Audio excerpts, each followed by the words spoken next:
வழியும் சத்தியமும் ஜீவன் என்று சொல்லி வேதம் சொல்கிறது. நம்முடைய குறைகளை வெளியே சொல்லாதவர், நம்முடைய துக்கங்களை வெளியே சொல்லாதவர், நமக்கு துரோகம் நினைக்காத ஒரே நபர் யார் என்று சொன்னால் ஆண்டவராகிய இயேசு மாத்திரம்தான். நம்ம ஏமாற்றாத ஒரே இடம் எது என்று சொன்னால் இயேசுவின் பாதம் மாத்திரம்தான். அருமையான என் தேவ பிள்ளைகளே, நீங்கள் எந்த இடத்துல போனாலும் ஏமாற்றப்படுவீர்கள்.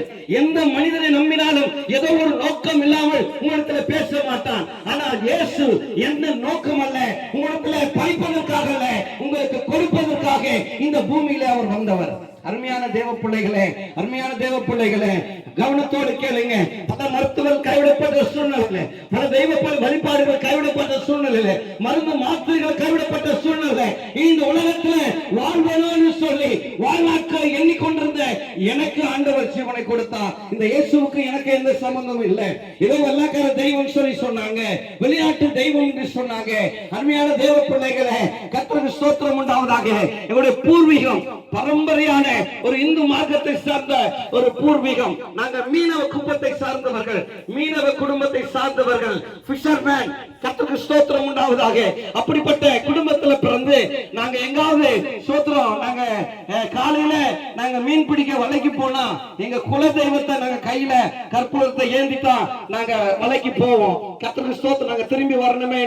அருமையான தேவ பிள்ளைகளை, அந்த குப்பத்து பக்கத்துல 15 வாலிபர்கள் எனக்கு நண்பர்களா இருந்தார்கள். நாட்களில் கர்த்தருக்கு ஸ்தோத்திரம் உண்டாவதாக.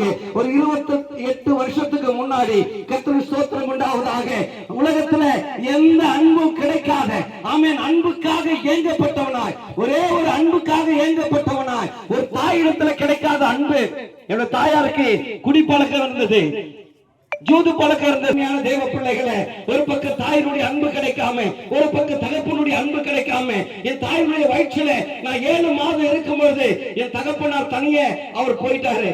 14 வயது நான் பிறந்து 14 வயது ஆன பிறகுதான் என் தகப்பனார யாரோ ஒருவர் 3வது ஆள் கை காட்டி சொல்றாங்க, இதான் உன் தகப்பன் சொல்லி.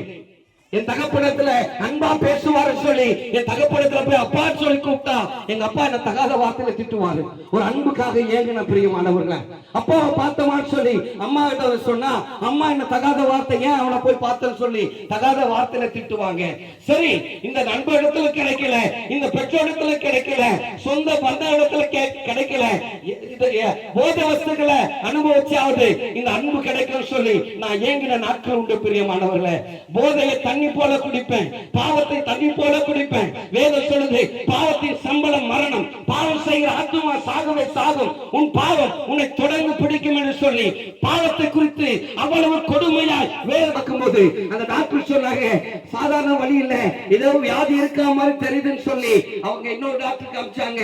பிரியமானவர்களே, மருத்துவமனைக்கு செலவு செய்து 4 வீட்டை சொந்தமா எங்களுக்கு இருந்தது. அந்த 4 வீட்டை வித்தோம் இடத்தோட. எனக்கு அருமையான பிரியமானவர்களே, நல்ல வசதியா வாழ்ந்த குடும்பம். கர்த்தருக்கு ஸ்தோத்திரம். ரைஸ் பீர் சுண்டக்கல்லின்னு சொல்லி பெசன் நகர்ல ஸ்தோத்திரம் ரொம்ப ஃபேமஸ் ஆன ஒரு காலத்துல நடந்தது. வாலிபர் குடிப்பாங்க, கர்த்தருக்கு ஸ்தோத்திரம், கட்சிக்காரர்கள் குடிப்பாங்க, ஸ்தோத்திரம் உண்டாவதாக சினிமாக்காரர்கள் குடிப்பாங்க. எல்லாரும் ஒரு காப்பாத்தல, அந்த பணம் என்ன காப்பாத்தல. இந்த வியாதியா இருக்கும் பொழுது அந்த பணம் என்ன காப்பாத்தல. எங்க அம்மாவுடைய நகை நட்டை வித்து எப்படியாவது காப்பாற்ற வேண்டும் சொல்லி அப்படி அதை ஸ்தோத்திரம் அதை விட்டு செலவு செய்றாங்க. அது என்ன காப்பாத்தல பிரியமானவர்களே. சோத்திரம் மருத்துவமனையா அலைஞ்சதுதான் மிச்சம். மருத்துவமனையா அலைஞ்சு அலைஞ்சு அலைஞ்சு என்னுடைய சரீரத்துல சோத்திரம் சதை இல்லாதபடி, என்னுடைய சரீரத்துல பலம் இல்லாதபடி, ஆமென், இருதயம் குன்றி போனவனாய், சரீரம் குன்றி போனவனாய், 4 எலும்பு கால்கில சதையோடு, ஆமென், அல்லேலூயா, ஆமென், மெலிந்து போய் காணப்படுவேன். நீங்க டவுட்னா நீங்க Facebookல படகு ஜேம்ஸ் அடிச்சீங்க, அது என்னுடைய பழைய சோத்திரம் போட்டோ எல்லாம் கொடுக்கும். அதுல பாருங்க, இப்ப இருக்கிற திடகாத்திரமான உடல், இப்ப இருக்கிற திடகாத்திரமான சரீரம், இப்ப இருக்கிற திடகாத்திரமான பேச்சு அதுல அப்ப இருக்காது. ஏன்னா கர்த்தருக்கு ஸ்தோத்திரம், அன்றைக்கு இயேசுவினுடைய வாழ்க்கையில இல்ல, ஆனா இன்றைக்கு இயேசுவினுடைய வாழ்க்கையில இருக்கிறார். அன்றைக்கு யார் என்னுடைய வாழ்க்கையை மாத்தல, ஆனா இன்றைக்கு இயேசு என் வாழ்க்கையை மாற்றி இருக்கிறார். இயேசு என் சரீரத்தை மாற்றி இருக்கிறார். இயேசு என்னுடைய ஸ்தோத்திர சுகத்தை, ஆமென், சுகவீனத்தை மாற்றி இருக்கிறார். ஆமென், அல்லேலூயா. விசேஷமாக அந்த குன்றி போய் நான் டாக்டர் கிட்ட போகும்போது அந்த டாக்டர் சொன்னாங்க, இவனுக்கு வந்திருக்கிற டிபி வியாதி, இந்த டிபி வியாதியில எலும்பு அப்படியே அரிச்சிருச்சு, லெப்ட் ஹேண்ட் அரிச்சிருச்சு, சளி தின்னு போச்சு, அதனால இன்னும் 1 மாத காலம் தான் இவன் உயிரோடு இருப்பான்னு சொல்லி அந்த டாக்டர் சொன்னாங்க. சோத்திரம். எனக்கு டேட் கொடுத்த டாக்டர் சாதாரண டாக்டர் அல்ல, இதோ ஓபியில நிக்கிற டாக்டர் இல்ல, இதோ டியூட்டி டாக்டர் இல்ல. சோத்திரம். அவர் சோத்திரம் அந்த ஹாஸ்பிட்டலுக்கு, விஹெச்எஸ் ஹாஸ்பிட்டல் சென்னையில இருக்கு, கேன்சர் ஹாஸ்பிட்டல், அந்த ஹாஸ்பிட்டலுக்கே அவர் தலைமை மருத்துவர். வெளிநாடு போய் படிச்சு வந்த டாக்டர் எனக்கு டேட் கொடுத்தாரு. கர்த்தருக்கு ஸ்தோத்திரம் உண்டாவதாக. நான் ஸ்தோத்திரம். அப்படியே நாங்க போயிட்டோம். வருஷம் கடும்பாடி பெரிய பாளையம்னு சொல்லி அந்த டெம்பிளுக்கு போவோம். அந்த டெம்பிளுக்கு போய் உடம்புல ஒட்டு துணி இல்லாம வேப்பல ஆடை கட்டி சுத்த விடுவாங்க. ஆட்டு பலி, கோழி பலி, புறா ரத்தத்தை பச்சையா குடிச்சிருக்கிறேன். சுட சுட டீல உயிரோட கரப்பாம்பூச்சை போட்டு கொடுப்பாங்க. சோத்திரம். அதனுடைய ஜீவன் அந்த டீல போயிடணும். அதுக்கப்புறம் அந்த கரப்பாம்பூச்சை எடுத்து போட்டு அந்த டீயை குடிக்க சொல்லுவாங்க. கொம்பை இறைச்சி மார்ல தடவுனாங்க. கர்த்தருக்கு ஸ்தோத்திரம் உண்டாவதாக. நரக வேதனையை பூமியில் அனுபவித்தேன். காரணம் பாவம் செய்ததுனால, காரணம் பாவத்தின் பின்னே போனதுனால. எனக்கு அருமையான தேவ பிள்ளைகளே, பாவம் நிரந்தரமான சமாதானத்தை கொடுக்காது, பாவம் நிம்மதியை கொடுக்காது. காடாவளுக்கு சிம்னிவளுக்கு எரிஞ்சிட்டு இருக்குது. என் தாய் ஒண்டி என் பாதத்துல உட்கார்ந்து அழுதுட்டு இருக்காங்க. ஊரெல்லாம் பலி கொடுத்தனேன், ஊரெல்லாம் நல்லது செஞ்சனே, என் ஒரே ஒரு பிள்ளைய ஊர்ல வாரி கொடுக்குவா நான் வந்தேன்னு சொல்லி ஒவ்வொரு கடப்பிள்ளையா அவர்கள் திட்ட ஆரம்பித்தார்கள். எனக்கு அருமையான தேவ பிள்ளைகளே, இந்த வார்த்தை யாருக்கும் அல்ல, உங்களுக்கு தான். ஐயோ, என் வாழ்க்கையில ஒரு அற்புதம் நடக்காதா, யாராவது என்னுடைய வாழ்க்கையை மாற்ற மாட்டாங்களா சொல்லி ஏதோ ஒரு மூலையில புலம்பிக் கொண்டிருக்கிற உங்களுக்கு தான் இந்த வார்த்தை. எனக்கு அருமையான தேவ பிள்ளைகளே, படுத்த படுக்கையா 4 எலும்பு 4 கிலோ சதையோடு ஒரு எல்லாராலும் வெறுக்கப்பட்டு ஏதோ செத்த சொந்தக்காரங்களா இருக்கிறாங்க. பாப்பாங்க, வந்து பாப்பாங்க, வந்து பார்த்துட்டு சொல்லுவாங்க, ஏதோ செத்த நாயை பாக்குறது மாதிரி பார்த்துட்டு, சரிப்பா ஓகே சரியானா சொல்லி அனுப்பு, சரி சொல்லி அனுப்புன்னு எங்க அம்மாட்ட சொல்லுவாங்க. காரணம் அவங்க சொல்லி அனுப்புன்றதே முடிஞ்சிருவேன். அவங்க சொல்லி அனுப்புன்னு சொன்ன அந்த வார்த்தையிலேயே என்ன அனுப்ப கடவுள் எடுத்துக்கொள்ள மாட்டாரு, அவங்கள அனுப்பி விட்டுருவாங்கன்னு சொல்லி நான் நினைச்சிட்டேன். ஒரு குடிக்க தண்ணி கூட கேட்டா பட்டுப்படாம எடுத்துட்டு வந்து கொடுப்பாங்க. எனக்கு அருமையான தேவ பிள்ளைகளை, அந்த நேரத்துல இன்றைக்கு நாங்க உங்க மத்தியில இவ்வளவு பேரா இவ்வளவு கூட்டமாய் நடனமாடி பாடி சுவிசேஷத்தை சொல்லுகிறோம். ஆனால் சண்டே கிளாஸ் நடத்த வருகிற 2 சகோதரிங்க இடத்துல வந்தாங்க.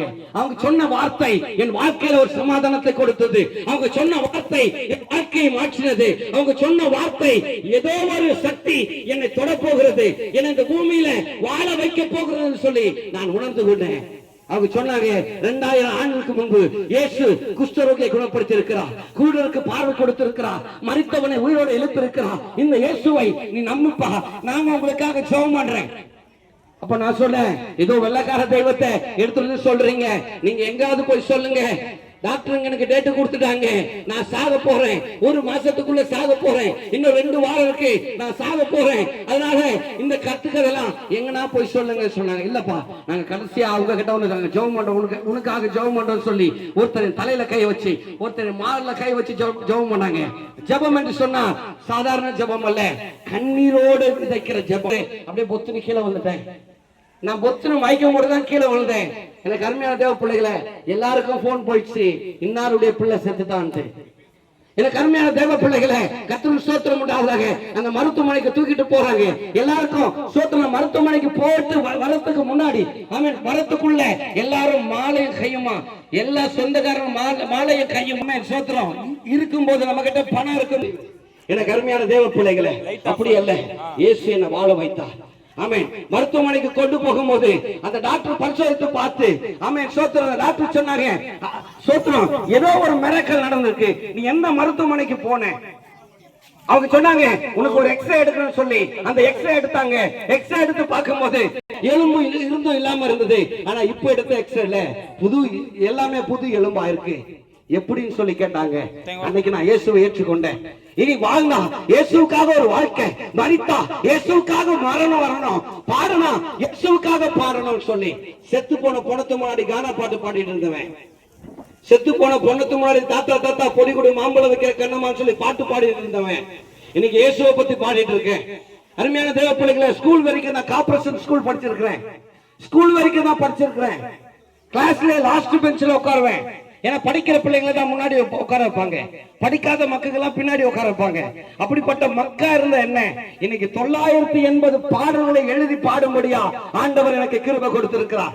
எனக்கு அருமையான தேவ பிள்ளைகளே, என்னுடைய பாடல சோத்திரம் படகு போகுதமா பாடல் ஹிட் ஆகி படகு ஜேம்ஸ் என்று சொல்லி பட்டத்தை கொடுத்தார்கள். எனக்கு அருமையான தேவ பிள்ளை, எதுக்கு சொல்றேன்? என்ன பெருமைப்படுத்துவதற்காக சொல்லல, என்ன பெருமைப்படுத்துவதற்காக சொல்ல. இயேசு என்னை வாழ வைத்தார். இந்த உலகத்துல மண்ணோடு மண்ணாய் போய் கொண்டிருந்த எனக்கு, ஆமென் அல்லேலூயா, நான் இறந்திருந்தா 28 வருடம் ஆகியிருக்கும், 28 வருடம் ஆகியிருக்கும். ஆனா இன்றைக்கு கர்த்தருக்கு ஸ்தோத்திரம், நல்ல பலன், நல்ல ஜீவன், நல்ல கிருபை, 2 ஆள் சப்போர்ட் இல்லாம நான் நடக்க மாட்டேன் பிரியமானவர்களே. ஆனா இன்றைக்கு நல்ல சுகம், நல்ல பலன், நல்ல ஆரோக்கியத்தை கொடுத்து இயேசு நடத்துகிறார். 980 பாடல்களை எழுதும்படியான கிருபை கொடுத்திருக்கிறார். கிராமத்து பாடல்கள், பட்டி தொட்டி கிராமங்கள்ல ஆமென் ஆராதனை பாடல்கள், அப்படிப்பட்ட பல பாடல்களை எழுதியிருக்கிறேன். அருமையான தேவ பிள்ளைகளே, இந்த தாளம் என்னால் உண்டானதல்ல, தேவ கிருபையினால் உண்டானது. இந்த